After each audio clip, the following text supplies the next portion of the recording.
Hi, Ken. Hello. Hello. So, I will speak in French. Je vais donc parler en français et vous allez répondre en anglais.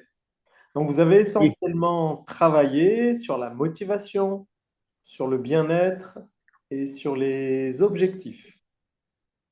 En tant que professeur de psychologie aux États-Unis, vous êtes très actif au sein du mouvement de psychologie positive et vous avez écrit deux livres.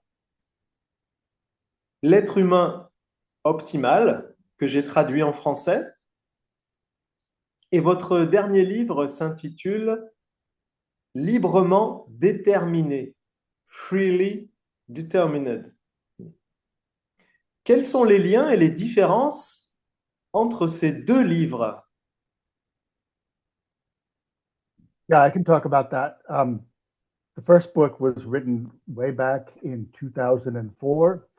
And actually, both books are based on the same hierarchical structure, which I propose provides the organization of the living universe, of the human uh, world and psyche. And so this organization is built upon atomic and molecular processes, of course, because those are the building blocks of matter. But then you have higher levels of organization imposed on top of each level below, so that with living things, you have a very special type of matter that takes in energy and uses it to adapt and survive and grow. And so this structure, I believe, is um, fully characteristic of the world that we are living in, that we are highly complex processes that are built upon much simpler processes. So both books have the same structure. I call it the grand hierarchy in the second book, Freely Determined. Um, but the difference is that the first book goes through each level of the hierarchy, or the higher levels of the hierarchy, I should say, and considers what we know about the best ways of being, what it means to thrive at each of these levels. And so in that first book, we talked about this sort of universal human nature, the organismic level. And then I talked about personality traits. So people vary, have variations built upon the fundamental structure that we all share. And then I talk about goals and motivations, which is what I have done the most research upon. And to me, goals and motivations are the way by which we organize our lives and try to make them turn out the way we would like them to.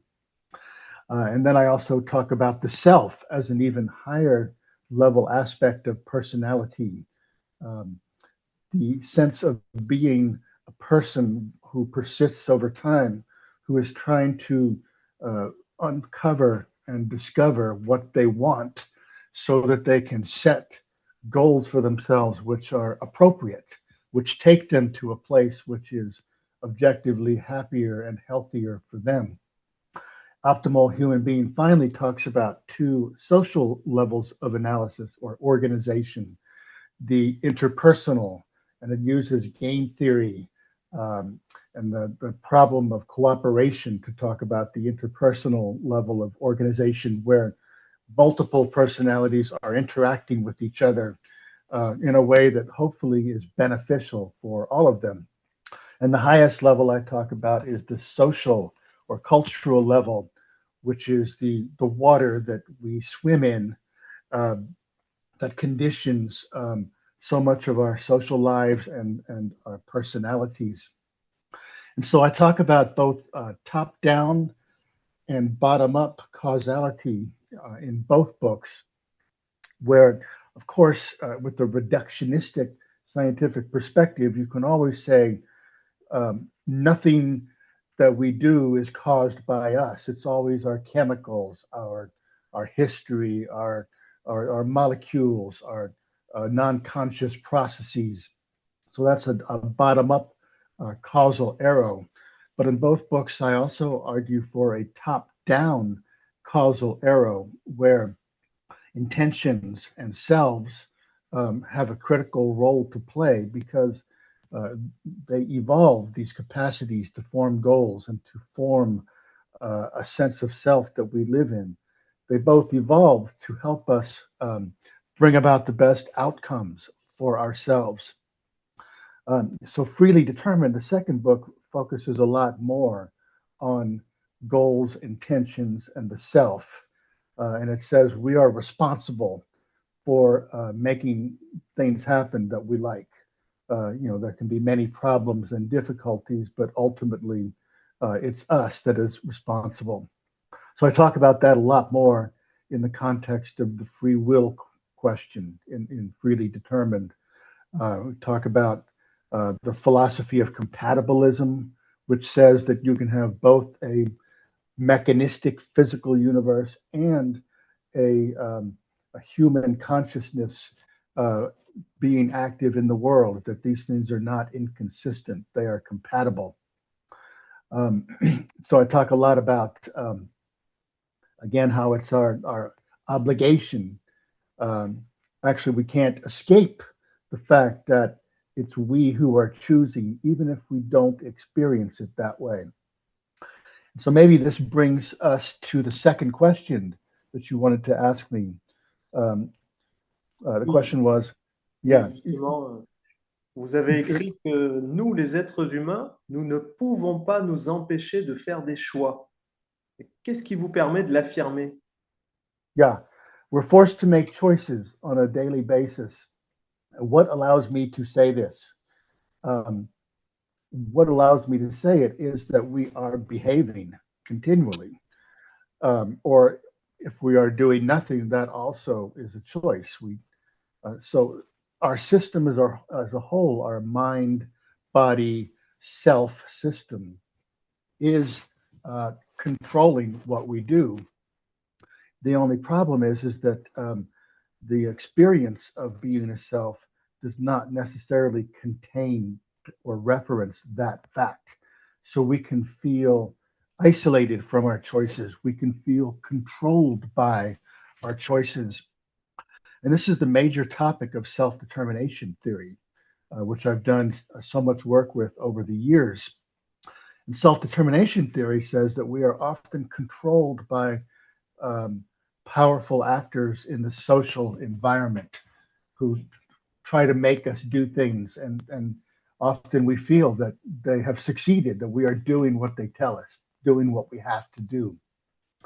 And my answer to question two is that that's an illusion. We are always doing what we want as best we can calculate at every moment. And it will be a better decision that we make if we fully engage our sense of self in the decision. So self-determination theory says, objectively, the social environment often controls us. And I say, instead, the social environment creates contingencies that influence us, but it's really up to we selves living in our own mind to make the best of that. And so this idea that we can't help but choose, really it goes back to Jean-Paul Sartre. He says we are thrown to choose. We must choose. The only thing we can't not do is choose. And I agree with that statement. And so from that point of view, what we need to do is recognize that we have to choose and embrace the process so we can make better choices. Une question un peu plus personnelle, personal question, Ken. Vous-même, êtes-vous conscient de votre libre arbitre au quotidien? Am I aware of my free will every day? Yes. Yeah. Yes. It's Really? inescapable. It's inescapable. I do what I want, and the problem is knowing what I want. especially since I have just retired and I no longer have the press of a job. I wake up every day knowing that it's up to me to fill that day. Sometimes I just, it's a difficult problem transitioning to retirement when you used to be so busy and now you're so unencumbered. So it's, it's always the case that I have to choose. Now, some days I may need to go. Yesterday, I had to go an affidavit to get some money back. I had to find a notary public and sign a form in front of this person and then send the form to a lawyer. It felt not like something I wanted to do, but I did it with a sense of free will because I want what it's going to give me. It's going to give me several $1,000s. So the point is, if you're going to do it, you should be aligned behind the goal that it's serving. And if you cannot find that feeling, then you should question if you should be doing that thing. Maybe you should be doing something else. So you can be happy and you must be free. You have no choice in this case. On peut être heureux, mais on n'a pas d'autre choix que d'être libre. That's right. There's a key connection to happiness. Again, it's based in self-determination theory, which says that humans have evolved a need for autonomy. We need to feel that we are doing what we choose to be doing. And when we have that feeling, we are much happier than when we feel we are only doing what we must do, what we don't want to do, but we have to do it anyway. So the key is to internalize what we do according to self-determination theory. So even if we don't like doing it, we do it willingly because we think it's important. It expresses our values. And so to me, this is the key developmental challenge that we face, is to fully embrace our freedom, our autonomy, and then to learn to use it wisely. And that's what the second book is about, Freely Determined. First, it says free will is real. You may not agree, but I have arguments for that. And then I say, then the real question is, can we use it wisely in a way that makes us happy and helps us thrive? And I think that's under our control, but it takes effort and continual attempt to dig deeper and to understand better what we're doing and why we're doing it. Ce que vous dites est très clair. Hein? What you say is very clear. Est-ce que vous avez d'autres choses à ajouter avant cette la fin de cette brève interview? Do I have anything to add? Not really, except to repeat that ultimately we have the power to do anything. We just have to say what it is that we want and commit wholeheartedly to making it happen. And there are so many remarkable people in the world who have done just that, who have made great things happen.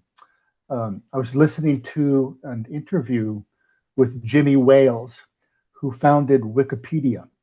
And he was talking about how difficult it was to make this work, a system where thousands of volunteers spontaneously self-organize and create a universal encyclopedia, a Wikipedia.